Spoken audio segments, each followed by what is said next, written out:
Assalamualaikum warahmatullahi wabarakatuh. Hai teman-teman PIAUD, perkenalkan nama saya Ardiani Safira Putri. Saya dari kelas 1B PIAUD. Saya ingin menjelaskan tentang filsafat ilmu. Untuk memenuhi tugas filsafat ilmu, yang terhormat dosen pengampu MK Filsafat Ilmu yaitu Bapak Afif Hussein LC.MA. Filsafat ilmu adalah cabang filsafat yang mengkaji secara reflektif hakikat, dasar, metode, tujuan, serta batasan. Ilmu pengetahuan mempertanyakan apa itu ilmu, bagaimana ilmu diperoleh, dan apa tujuannya bagi manusia. Ini melibatkan pemikiran kritis tentang ontologi atau hakikat objek, epistemologi atau metode pengetahuan, dan aksiologi atau nilai dan tujuan.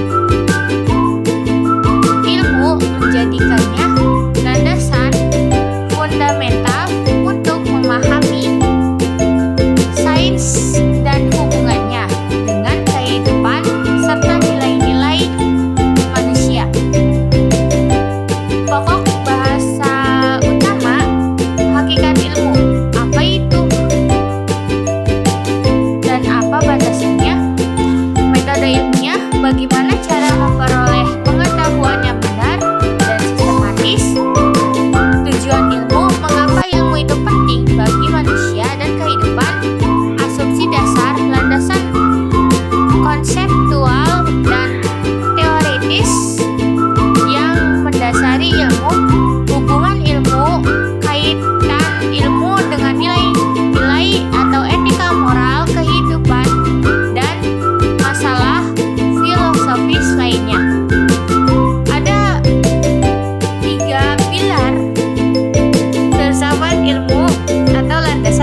sebagai pernyataan tertinggi.